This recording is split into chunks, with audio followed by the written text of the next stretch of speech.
सुंदरकांड का नाम सुंदरकांड इसलिए क्योंकि सुंदरकांड में हनुमान जी को सीता जी का दर्शन, सुंदरकांड में विभीषण की शरणागति, सुंदरकांड में राम जी ने पुत्र कहा तो जानकी जी ने पुत्र कहा, सुंदर नाम के पर्वत पर यह सारी जो लीला है वह हुई, इसलिए सुंदर।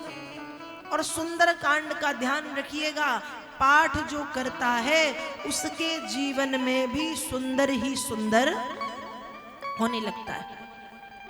अब एक बात लोग अक्सर कहते हैं कि सुंदरकांड का पाठ महिलाएं कर सकती हैं या नहीं, कर सकती हैं या नहीं।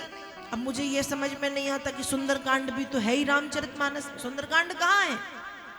रामचरितमानस में है ना। और जब रामचरितमानस का पाठ महिलाएं करेंगी तो सुंदरकांड तो आएगा, और सुंदरकांड आएगा तो उसको छोड़ना पड़ता है क्या? नहीं ना।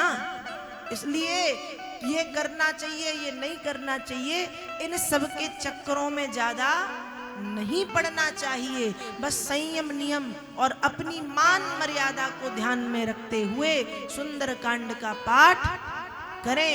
दूसरी बात, जो बहुत परेशान है, संपत्ति के झगड़े जिनके घर पे चल रहे हैं, मैं उपाय बता दूं आपको। आजकल ये उपाय का जमाना है, एक दो उपाय मुझको भी आते तो सुन लो। आजकल ये संपत्ति का बहुत रोना लगा रहता है, प्रॉपर्टी का।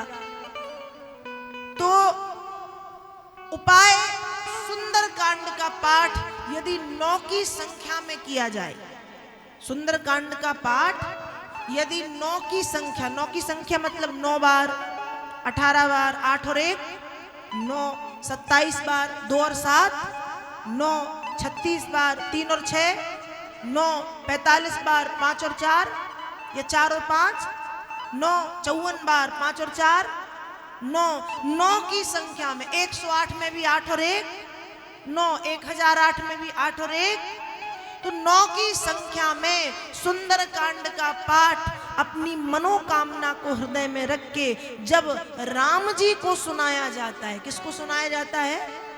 राम जी को। तो ये प्रॉपर्टी का विवाद, परिवार में कलह क्लेश यदि चल रहा है तो वो शांत हो जाता है। अब आप कहोगे सुंदरकांड है हनुमान जी का और सुना है राम जी को, बिल्कुल। जैसे राम जी की कथा हनुमान जी सुनते हैं, राम जी की कथा हम किसको सुनाते हैं? कभी आपने ये देखा कि राम जी कथा हम राम जी से कहें कि राम जी अपनी कथा सुन लो? नहीं ना।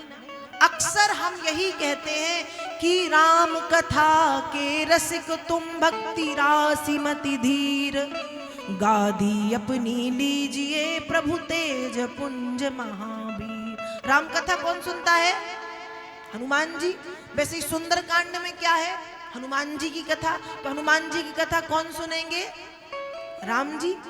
जैसे भगवान की कथा भक्त को प्रिय होती है, वैसे ही भक्त की कथा भगवान को भी प्रिय होती है। तो सुंदरकांड का पाठ किसको सुनाना है? श्री राम जी को 9 की संख्या में अपनी मनोकामना को हृदय में रख करके जब सुंदरकांड का पाठ संयम नियम के द्वारा श्रद्धा विश्वास के साथ सुनाया जाता है तो हमारी मनोकामनाएं हो जाती हैं पूर्ण।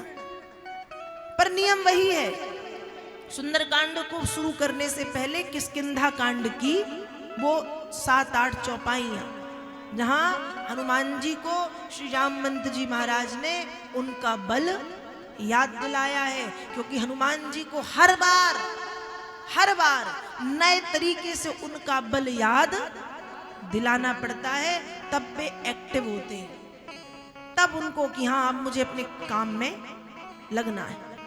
तो ये सुंदरकांड करने का नियम है, सुंदरकांड कर सकते हैं।